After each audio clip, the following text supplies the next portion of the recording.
Hey guys, welcome back to Calvary Kids. I'm Pastor Carl. I'm so glad you've joined us today as we launch into the Live app for this month. Now, a Live app is a lot like the apps on your devices.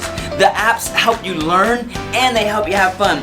God gives us Live apps to do the same thing in our lives, to help us have fun and to help us be effective at everything we do. And this month's Live app is Initiative, which is seeing what needs to be done and doing it. And God, He wants to show you the needs all around you. So when you see a need, that's God showing you how He wants to use you to bring life and blessing to the friends around you. Oh, I'm getting word we are ready to launch. Are you guys ready to learn more about Initiative so God can use you? Let's get started.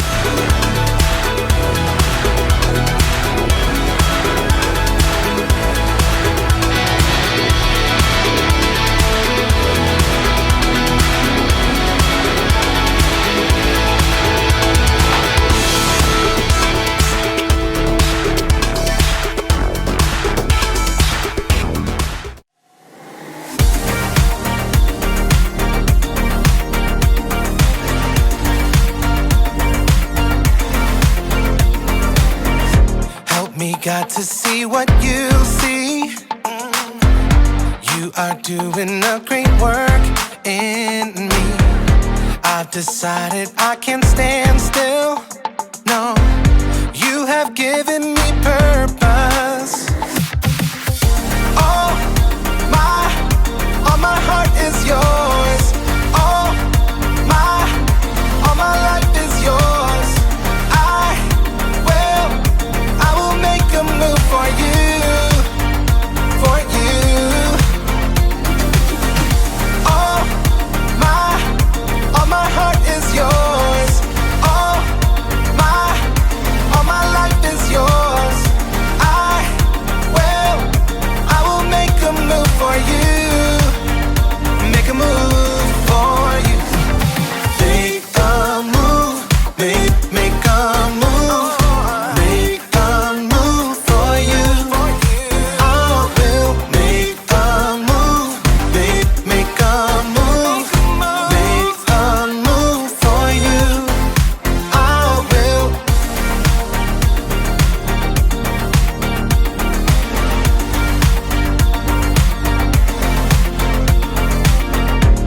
Take up the call to serve you. You have given me a job to do.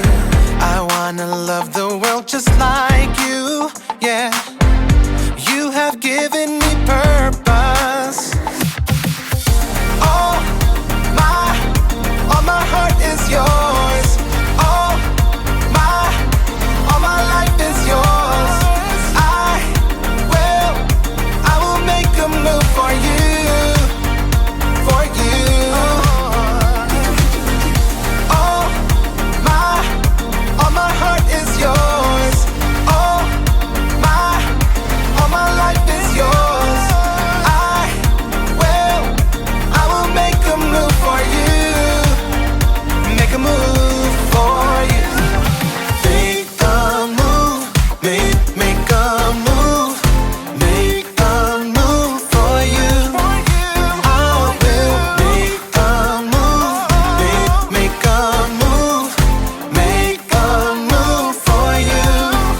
I will.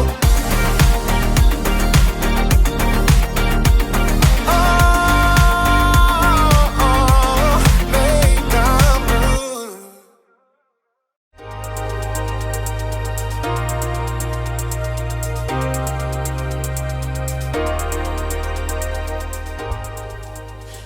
Good day, space travelers! It is I, Jacob, and I'm here to take you to the very edge of the universe, or at the very least, the very edge of Initiative. Initiative is seeing what needs to be done and doing it. Initiative is very important. Too often we see what needs to be done and we don't do it, usually because flashing red light. Red light? What could that mean? I'll have to check the space travel manual. Red light. Ah, red light. Computer malfunction alarm. To reset computer, press the blue button. Okay, good. Where was I? Yes. Initiative. I was saying that sometimes we see what needs to be done, but then we don't do it because a blue flashing light.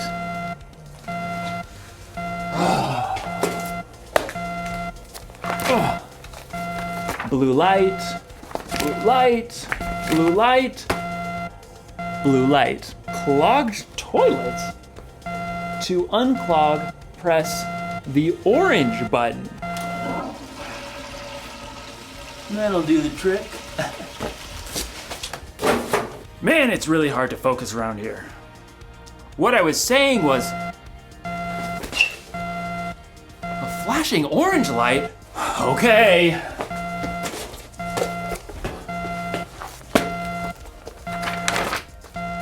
Orange light, orange light. In today's story, we'll hear more about Nehemiah rebuilding the wall around Jerusalem. A really difficult job. Orange light. Got it. Whew. I hope Nehemiah doesn't lose focus. Oh man, what could that alarm be? Oh, I just got a text message. See you in a few. The Bible. It's 66 books of history, stories, letters, and poetry that fit together to form God's one big story.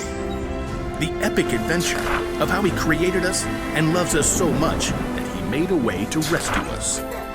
As we travel through the Bible, from Genesis to Revelation, we discover people who met God and found their lives changed forever. Now, for an amazing story, inspired by the book of Nehemiah, chapters 2, 4, and 6. When Nehemiah traveled to Jerusalem and surveyed the broken down walls, he saw immediately what had to be done. We must rebuild. God moved the hearts of the people to join him. Let's get started! Hooray! But while the Jewish people were eager to repair the tumbled down walls and ruined gates, the people in the lands around them were not so thrilled. What do they think they're doing? A city with no walls stood open to attack. The people inside could never become a strong nation. The enemies of the Jews knew that if the wall of Jerusalem was rebuilt, the Jewish people might become a powerful enemy. They must cease and desist. Sanballat, a Horonite, and Tobiah, an official from Ammon, marched right up to the place where the people gathered to begin work. Pathetic. What a ragtag group. Why bother to even start? You shall never finish. Plus, the king is gonna think you're trying to take over. Nehemiah kept his cool.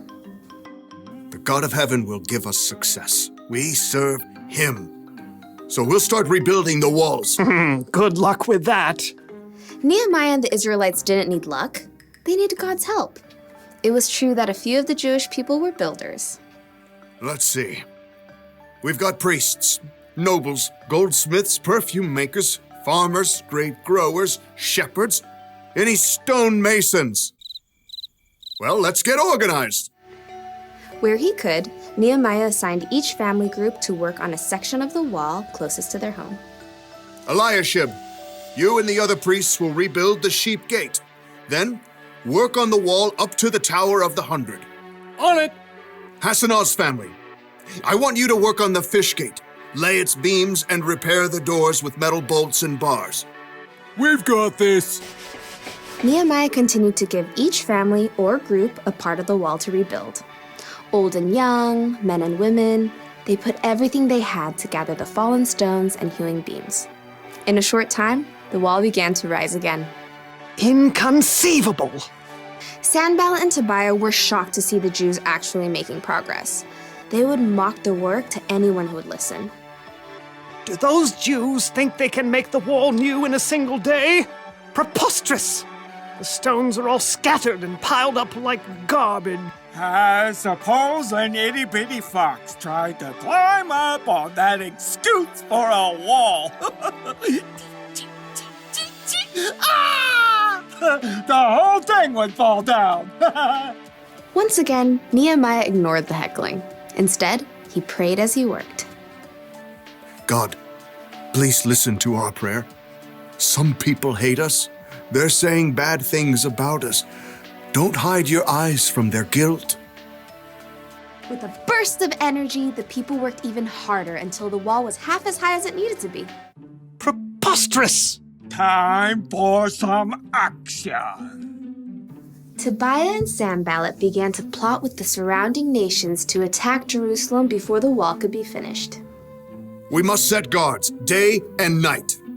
Even with guards in place, enemies threatened, and the Jews were exhausted. There's rubble everywhere, and our enemies say that no matter where we are, they'll attack. Nehemiah refused to be distracted. He stationed families at the weakest parts of the walls, armed with swords, spears, and bows.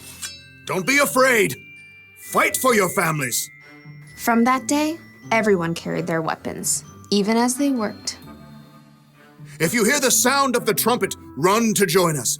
God will fight for us.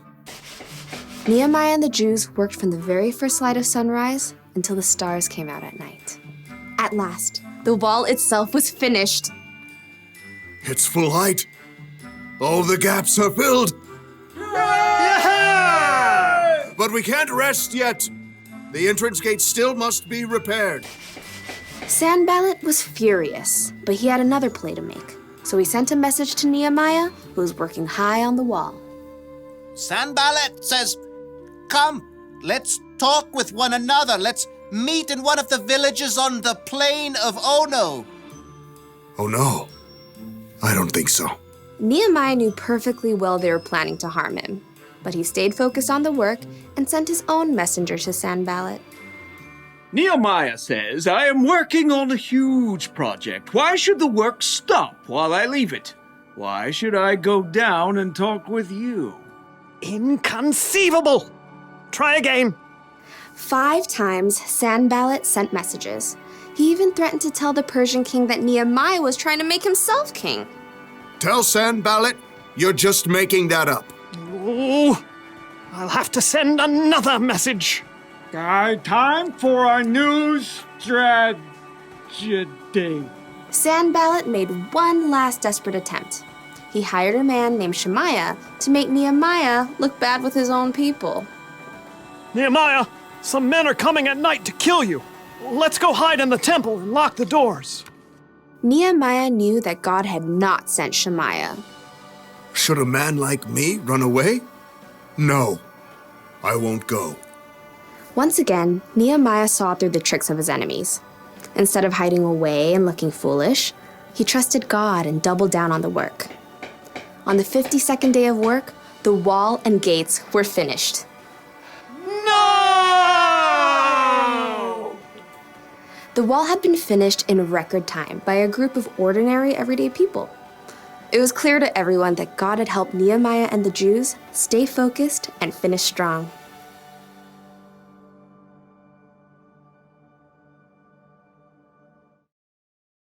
Can't talk now, gotta focus. Sorry about that. It's so easy to get distracted sometimes, isn't it? I mean, you probably don't get distracted by alarms and flashing lights, but there are a lot of things that can distract you. When you're supposed to be focusing on homework, you might get distracted by the TV or the internet. When you're supposed to be cleaning your room, you might end up playing with your toys. When you're supposed to be listening to your teacher, you're making funny faces at your friends. We get distracted by our stuff, by other people, even by our own thoughts and worries. There's so many things fighting for our focus. It can be overwhelming. I mean, look at Nehemiah. He was rebuilding the wall of Jerusalem. He had enemies on the outside and people fighting with each other on the inside. It would have been so easy for him to get distracted, but he stayed focused. I mean, look at Jesus. There were a lot of things that could have distracted Jesus from doing what he came here to do. But he stayed focused on what was most important, saving the world and making it possible for us to have a relationship with God. Staying focused isn't always easy, but when you focus, you can get things done quicker and better. So, the one thing to remember today is this: Stay focused on what needs to be done. If you need help, take a minute or two to talk to God before you have something you need to focus on, and try to steer clear of the things that can distract you. I'm putting you on silent, and when in doubt, consult the Space Travel Manual, if you have one. What do all the lights mean? All the lights, all the lights, all the lights, all the lights. Oh. Dance party.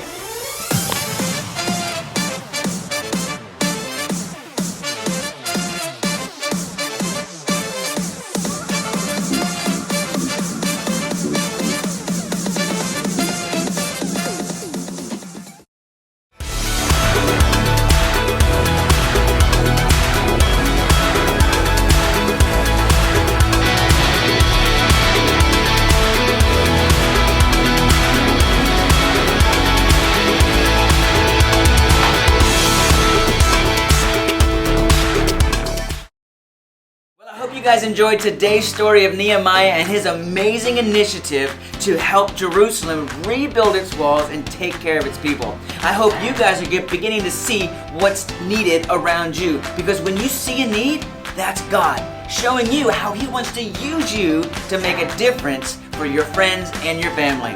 We'll see you next time.